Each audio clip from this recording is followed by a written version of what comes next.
Hello दोस्तों, मैं अमित मलिक और लेते हैं ट्रायल अपने बैंक निफ्टी चार्ट का। ये मई 28 का चार्ट है। उससे पहले देख लेते हैं आने वाले दिनों में क्या हो सकता है बैंक निफ्टी में और हमारे की पॉइंट्स क्या होंगे कल के दिन में काम करने के लिए। जैसे कि हम पहले भी एक वीडियो बना चुके हैं कि एक चैनल बन रहा है डेली चार्ट पे और इसका एक ब्रेकआउट है जो मई 23 को हुआ है। उसके हल्की सी कंफर्मेशन है मई 24 में और उसके बाद जो ये कैंडल बनी है मई 27 को, ये जो है नीचे से इसने एक अच्छा ट्रेंड जरूर लिया था ऊपर की तरफ, मगर ऊपर से रेजिस्टेंस बना के तेजी से शार्प सेल इसने करा दी थी। तो उसके बाद जो आज कैंडल बनी है ये मई 28 की, इसमें इसने बहुत सारे रेजिस्टेंस क्रिएट किए हैं नीचे से आने वाले भाव के लिए। तो अगर बैंक निफ्टी नीचे से 49,500 तोड़ के और ऊपर की तरफ एक हमें कन्विक्शन देता है तो ये एक ऊपर की तरफ में मूव दिखा सकता है। और अगर ये यहां से अब लगातार नीचे की तरफ लेता है तो बहुत चांस है ये इस ब्रेकआउट को फेल हो जाए और ब्रेकआउट फेल होके ये काफी नीचे चला जाए, ये 47,000 और 46,000 के लेवल्स दिखा दे। मगर हमेशा याद रखें की पॉइंट लेवल्स यानी जिन्हें सपोर्ट रेजिस्टेंस बोलते हैं वो जगह होती हैं जहां पे रिटेल ट्रेडर हम लोग ट्रैप होते हैं। तो यहाँ पे कुछ भी हो सकता है, हमेशा ध्यान रखें। हम सिर्फ एक प्रोबेबिलिटी लेके चलते हैं। तो अभी यहाँ से जो प्रोबेबिलिटी बन रही है, जैसे कि ये 2 दिन की हमारी कैंडल बनी है, तो हम ये ब्रेकआउट फेल होने की तरफ इसे लेके जरूर जा रहा है, मगर ये एक ट्रैप भी हो सकता है।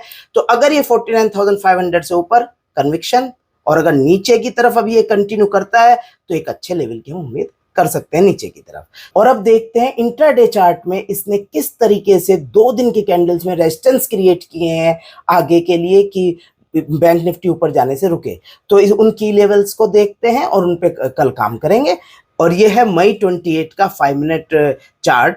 तो इसमें हमने देखा एक तो यहाँ पे इसने बड़ा अच्छा रेजिस्टेंस दिया है 49,500 पे, एक रेजिस्टेंस इसने क्रिएट कर लिया है इस जगह। उसके बाद इसने यहाँ पे आके 49,380 के आसपास भी एक रेजिस्टेंस क्रिएट किया हुआ है। उसके बाद इसने ये वाला जो रेजिस्टेंस क्रिएट किया है बहुत बेहतरीन रेजिस्टेंस बनाया है 49,300 पर, और ये उसके बाद आज बैंक निफ्टी को नीचे गया है। ऐसे ही अगर हम अब कल का देखें जिसमें मॉर्निंग के टाइम एक बाइंग आई थी, अच्छी बाइंग आई थी, हमारी स्ट्रेटेजी के अकॉर्डिंग हमने उसमें अच्छे पॉइंट्स बनाए थे। और उसके बाद आपका एक सेल आई, शार्प सेल आई थी, एक रेजिस्टेंस क्रिएट कर आई थी। ये वाला रेजिस्टेंस इसने बनाया अच्छा खासा 49,650 और 49, इसने एक पूरा जोन क्रिएट कर दिया 49,600 से 49,700 के बीच एक रेजिस्टेंस जोन इसने क्रिएट कर दिया ये वाला। तो और उसके बाद एक शार्प सेल आई थी। और इससे पहले हम जो बात कर रहे हैं इस एरिया की 49,025 जो हमने डेली चार्ट से निकाला हुआ एक की पॉइंट है, इस पे हमें था कि अगर ये यहाँ पे एक पोटेंशियल बना के नीचे भी निकल सकता है या यहाँ पे अगर ये इसे तोड़ने में कामयाब हुआ तो यदि जितनी स्ट्रॉन्ग सपोर्ट ये लग रही है उससे एक बहुत अच्छी बाइंग देगा ऊपर की तरफ पोटेंशियल बना के, और वो इसने दी भी थी। मगर ये दोबारा इसे अचीव कर रहा है अब लेवल को। मगर अब इसने 2 दिन में जो ऊपर से दोनों कैंडल्स में रेजिस्टेंस क्रिएट किए हैं और दोनों दिन एक सेल रही है, उसके बाद लगता है ये 49,025 पे फिर एक एक्शन क्रिएट होगा और वहां से वो ऊपर की तरफ या नीचे की तरफ एक बड़ा मूव हमें दे सकता है। तो अब कल के लिए हमारा 49,050 एक की पॉइंट है जिस पे हम अगर जो भी एक्शन आता है उसके अकॉर्डिंग काम करेंगे। अब ये 49,050 इस पे आज हमें एक सपोर्ट भी मिली है। अगर कल हमारा एक्शन इस पे यहाँ से, जो कि थोड़ा मुश्किल है होना कि यहाँ पे एक कन्विक्शन बन के ऊपर की तरफ जाए, जो बहुत मुश्किल है ऊपर क्योंकि बहुत रेजिस्टेंसेस हैं, या तो इसे पूरे को ये गैप अप करके क्रॉस कर जाए 49,500 से भी ऊपर, या बहुत अच्छा कन्विक्शन दे के तो सोच सकते हैं, या फिर ये 49,050 से नीचे जाए, नीचे जाके वहां एक कन्विक्शन देके नीचे की तरफ चले तो हम मानेंगे जो डेली चार्ट पर ब्रेकआउट बना है वो फेल हो रहा है और हम नीचे की तरफ सोच सकते हैं। अब देखते हैं हमारी स्ट्रेटेजी, ओपनिंग कैंडल स्ट्रेटेजी जो बहुत जबरदस्त काम करती है, उसे देखते हैं कि उसने हमें आज कितने पॉइंट्स दिए। एक्चुअली ये पॉइंट्स हमें रोज देती है 300, 500, 700, बस डिपेंड हम पे करता है कि हम में कितने स्किल है, हम इनमें से कितने पॉइंट्स ले पाते हैं। तो हमें इसकी प्रैक्टिस करनी है कि हम उसमें ज़्यादा से ज़्यादा पॉइंट ले। तो देखते हैं हमारी इस स्ट्रेटेजी ने कितने पॉइंट्स दिए हमें। तो आज देखिए हमारी ये पहली कैंडल बनी और इसका हमने लो और इसका हाई ले लेते हैं और देखते हैं ये सपोर्ट रेजिस्टेंस बनता है क्या। मॉर्निंग में एक इमोशनल एक्शन होता है और उसका जो हाई लो होते हैं कैंडल के बहुत इंपॉर्टेंट होते हैं। अगर उस पे एक सपोर्ट रेजिस्टेंस बन जाए तो ये हमें एक अच्छा मूव दे सकते हैं और उसमें से हम कुछ पॉइंट्स कैप्चर कर सकते हैं। यही स्ट्रेटेजी है और यही इसके पीछे फिलॉसफी है।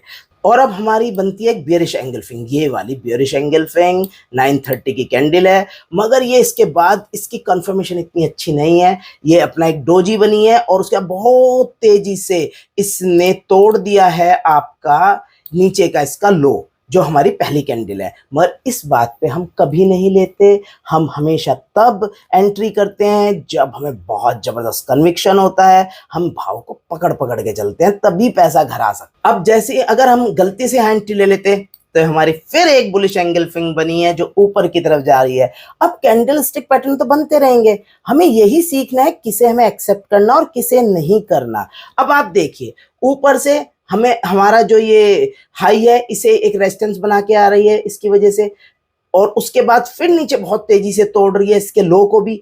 VWAP और ये आपका SMA इनके नीचे भी है। तो इतनी चीजों के होते हुए क्या आप सिर्फ एक इस बुलिश एंगल्फिंग की वजह से ले लेंगे? नहीं, हमें कुछ और कन्विक्शन चाहिए ऊपर जाने के लिए। और ये ऊपर गया और जाके देखिए ये आपका यहाँ पे VWAP पे टच हो गया और उसके बाद एक बियरिश हरामी दी है इसने, ये बियरिश हरामी दी और उसके बाद नीचे कंफर्मेशन दे दी अच्छी सी। अब यहाँ पे बेचने का तो बनता है मगर प्रॉब्लम वही है, इसका जो लो है जिसे हम कहीं ऐसा तो नहीं है सपोर्ट बन जाए, अभी हमें और वेट करना पड़ेगा।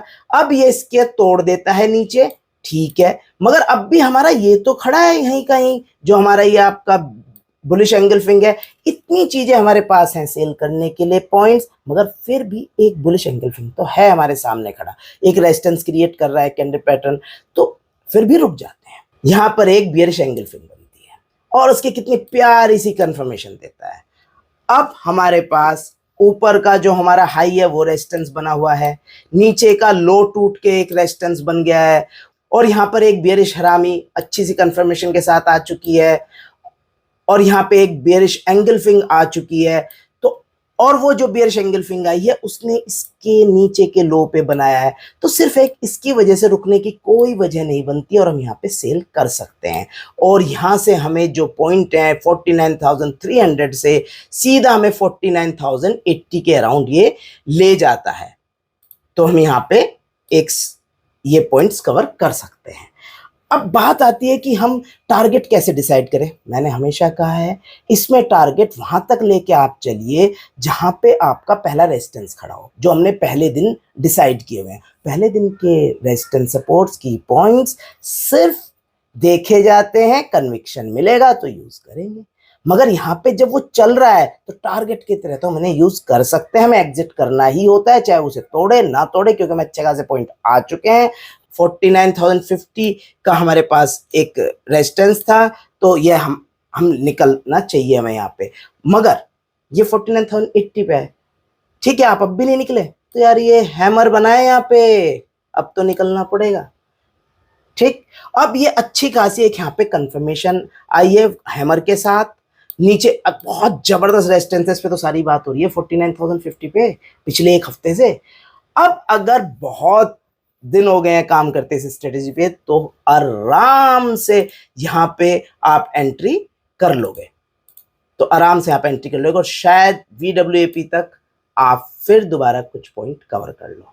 अच्छा, इसमें एक चीज और देखिए, SMA जो है ना, ये मैं 10 पीरियड का SMA ले रहा हूँ, हमारे जितने मूव है आप नोटिस लीजिए, हम रोज एनालिसिस करते हैं और मकसद ये है जब रोज एनालिसिस करेंगे ना चार्ट पे तो स्किल्स बनेंगे, प्रैक्टिस होगी। तो अब इसमें देखिए आप, ये ना जब हमारा मूव चलता है ना डेली, वो SMA के नीचे ही रहता है, लगातार नीचे, कोई वजह नहीं आती कि हम उसमें से निकल सके।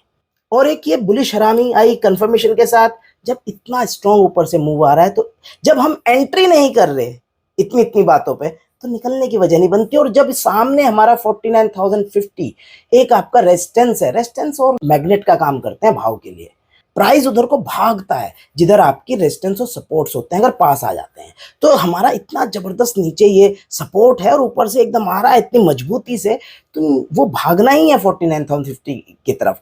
तो हम यहाँ पे एक एग्जिट करेंगे और उसके बाद अगर वैसे ये बनता नहीं है ऐसे चार्ट पे, शुरुआत में जब आप इस पे अच्छी प्रैक्टिस कर रहे हैं धीरे धीरे, इसमें आप पुट लेना ठीक है, इसमें कॉल लेना कोई समझदारी नहीं कि अचानक कॉल ले लें। तो इसमें ये वाला मूव मैं नहीं कहूंगा कि हमें लेना चाहिए, मगर मूव अच्छा था ये। अच्छा, अब आगे देखते हैं।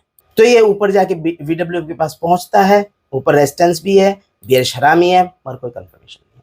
फिर ये ऊपर चलता है, फिर बियरिश एंगल्फिंग आएगी और कोई कंफर्मेशन नहीं है। मगर ये बात तो हम श्योर हो चुके कि ये VWAP के आसपास एक रेजिस्टेंस ले रहा है, मगर हम बेचते नहीं है अभी भी, मतलब पुट खरीदते नहीं है। थोड़ा और वेट करते हैं। हमने देखा यहां पे आके एक बढ़िया सी बियरिश हरामी और अच्छी खासी उसकी कंफर्मेशन, और VWAP के नीचे और SMA को क्रॉस करते हुए, ये SMA को क्रॉस करते हुए तो एक सेल बनती है, मतलब पुट बाय करना बनता है इस जगह, और हम एक यहाँ ले सकते हैं और हमें ये मूव बड़े आराम से, ये तो एक मूव ये मिला, एक मूव ये मिला, और रिस्क ना लेते हुए हमने ये वाला मूव जो था, कॉल वाला मूव जो था 49,080 से और आपका 49,300 तक का, इसे हम छोड़ देते हैं। तो इसमें हमें अच्छे मूव्स मिले। तो अब कल के लिए की पॉइंट है 49,050। इस पे क्या होता है ये देखना बहुत जरूरी है। इस पे जिधर भी हमें कन्विक्शन मिलेगा हम काम करेंगे। ये अभी तो सपोर्ट है, अगर टूटता है तो दोबारा रेजिस्टेंस बनेगा। तो फिर कल मिलते हैं, जब तक जो भी टाइम मिले चार्ट देखते रहिए। Thank you.